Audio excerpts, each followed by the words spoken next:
একটি সুন্দর গ্রামের পরিবেশ, যেখানে প্রত্যেকটা মানুষ একে অপরের প্রতি বিশ্বাস করে ভালোবেসে বাস করে। সেই গ্রামেই বাস করত একজন মা এবং তার একটি ছেলে। তার ছেলের পড়াশোনায় খুব একটা মন ছিল না। একদিন সে স্কুল থেকে বাড়ি এসে তার মাকে বলতে লাগলো, আজকের পর থেকে আমি আর কোনোদিন স্কুল যাব না। আমার মাথায় পড়াশোনা কিছুই ঢোকে না। শুধু শুধু স্কুল গিয়ে আমার কোনো লাভ হবে না। আজ থেকে বাবার মতো আমিও গরু চড়াবো। কিন্তু হঠাৎ করে তুই এই সিদ্ধান্ত নিলি কেন? কি চাস তুই? ওসব আমি কিছু জানি না। আমি বলে দিয়েছি আজ থেকে স্কুল যাব না, মানে ব্যাস, আমি আর স্কুল যাব না। এই কথা বলে ছেলেটি সেখান থেকে চলে গেল। এরপর সে মজা করতে লাগলো। একদিন সে তার বন্ধুকে গিয়ে বলল, সুবীর, জানিস আমি আজকে একটি গাছে ভূত দেখেছি। সত্যি? তুই সত্যি বলছিস? কোথায় দেখেছিস? কোন গাছে? হি হি হি, কি মজা কি মজা, মজা করলাম। তার এইরকম মিথ্যে কথা শুনে ছেলেটি সেখান থেকে চলে গেল। এরপরে ওই ছেলেটিকে তার মা ডেকে বলল, দেখ, তুই জীবনে যা করিস কর, আমি কিচ্ছু বলবো না, কিন্তু কখনো মিথ্যে কথা বলিস না। আমি কোনো মিথ্যে কথা বলিনি। আমি শুধুমাত্র সুবীরের সাথে একটু মজা করেছি।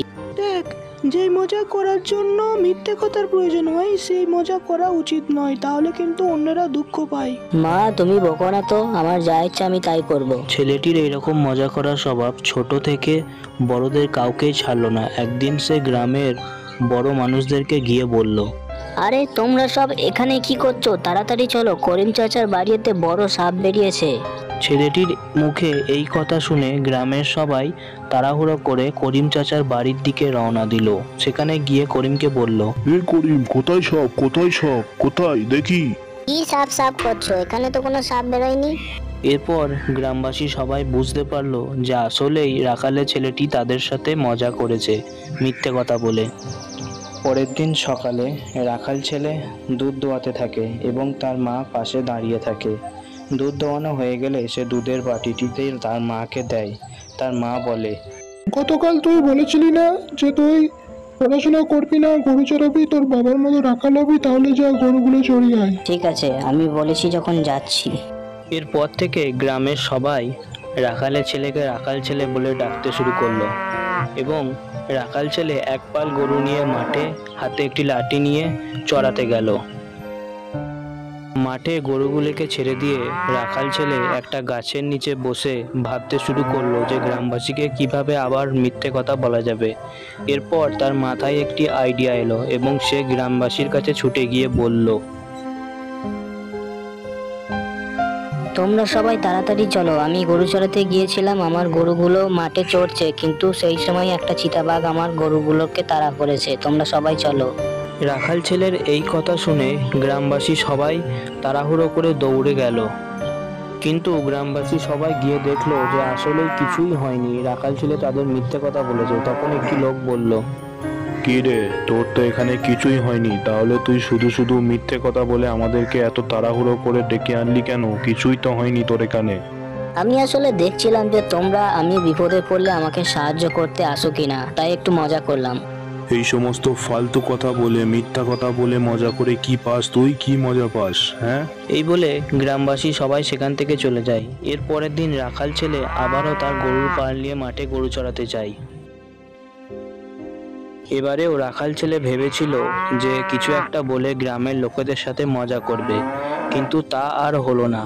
সে গরু চড়াচ্ছিল, চড়াতে চড়াতে হঠাৎ তার পালে একটি চিতাবাঘ পড়ে, আর চিতাবাঘকে দেখে তার গরু এবং রাখাল ছেলে নিজে সবাই দৌড়ে পালিয়ে গেল। এরপর রাখাল ছেলে দৌড়ে গ্রামবাসীর কাছে গিয়ে আবারও বলল, তোমরা সবাই তাড়াতাড়ি চলো, না হলে আমার গরুগুলোকে সব চিতাবাঘে শেষ করে দেবে। তাড়াতাড়ি চলো, আজকে আমার গরুর পালে চিতাবাঘ পড়েছে। এই রাখাল ছেলে, দেখ, এটা মজা করার সময় নয়। কালকেও তুই আমাদেরকে এই বলেই ঠকিয়েছিস, আজকে আবার? হ্যাঁ রাখাল ছেলে, এইটা কিন্তু ঠিক না। তুই কালকেও আমাদেরকে মিথ্যে কথা বলেছিস, আবার আজ? এইবারে গ্রামের কেউ আর রাখাল ছেলের কথা বিশ্বাস করলো না। ওদিকে একটি চিতাবাঘ তার একটি গরুকে মেরে ফেলেছে এবং মেরে ফেলার পর সে গরুটিকে খেতে শুরু করেছে। এবারে রাখাল ছেলে সে তার নিজের ভুল বুঝতে পেরেছে এবং ভুল বুঝতে পেরে সে বাকি গরুগুলোকে আবার সে বাড়িতে ফিরিয়ে নিয়ে এলো এবং মাকে গিয়ে বলল, মা, আজকে আমাদের গরুর পালে চিতাবাঘ পড়েছিল। আমাদের একটি গরুকে চিতাবাঘটি খেয়েও নিয়েছে। আমি গ্রামবাসী সবাইকে ডেকেছিলাম, কিন্তু এর আগে আমি এই ধরনের মজা করেছিলাম বলে কেউ আমার সাথে আসেনি। সবাই ভাবলো আমি মিথ্যে কথা বলছি। দেখ, আমি এই জন্য বলেছিলাম যে জীবনে কখনো মিথ্যে কথা বলবি না, তাহলে কেউ তোকে কোনোদিনও বিশ্বাস করবে না আর কেউ তোকে সাহায্যও করবে না কোনোদিন। এখন আমি তোমার কথা বুঝতে পেরেছি মা। আমি জীবনে আর কখনো মিথ্যে কথা বলবো না। আমাকে তুমি ক্ষমা করে দাও। ক্ষমা যদি চাইতেই হয় তাহলে আমার কাছে নয়, যাদেরকে মিথ্যে কথা বলেছিস তাদের কাছে গিয়ে ক্ষমা চা, গ্রামবাসীর কাছে। এরপর রাস্তায় যাওয়ার পথে রাখাল ছেলের একটি সাধু বাবার সাথে দেখা হলো। সাধু বাবা তাকে বলল, তোকে দেখেই আমি বুঝতে পেরেছি তুই তোর ভুলের জন্য অনুতপ্ত হয়েছিস। যা, যার কাছে ভুল করেছিস ক্ষমা চেয়ে নে, ওরা সবাই তোকে ক্ষমা করে দেবে।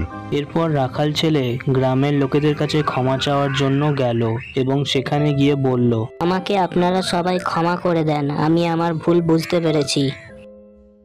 তুই ভাবলি কি করে যে তোকে আমরা ক্ষমা করে দেব? তুই বারবার আমাদেরকে মিথ্যে কথা বলেছিস। চাচা, একবার শেষবারের মতো আমাকে ক্ষমা করে দেন। আমি আর কোনোদিন মিথ্যে কথা বলবো না। তোকে আমরা গ্রামের ছোট থেকে বড় কেউই বিশ্বাস করি না, যা দূর হয় এখান থেকে। এরপর গ্রামের একটি বাড়িতে আগুন লেগে যায়। সেখানে গ্রামবাসীরা গিয়ে আগুন আগুন করে চিৎকার করতে থাকে। তখন রাখাল ছেলে হঠাৎ করে দৌড়ে ঘরের ভিতরে গিয়ে সেখানে একটি ছেলে ছিল, তাকে বাইরে বার করে নিয়ে আসে। এটা দেখে গ্রামের সবাই অবাক হয়ে গেল এবং এরপরে রাখাল ছেলেকে বলল, তুই আমাদেরকে মিথ্যে কথা বলেছিলি বলে আমরা কেউই তোর ওপর বিশ্বাস করিনি, কিন্তু তুই আজকে প্রমাণ করে দিয়েছিস। এরপর গ্রামবাসী সবাই রাখাল ছেলের কাছে ক্ষমা চেয়ে নেয় এবং রাখাল ছেলে খুশি হয়ে যায়। তাহলে বাচ্চারা, আজকের পর থেকে তোমরা কখনো কোনোদিন একবারের জন্য হলেও মিথ্যে কথা বলবে না।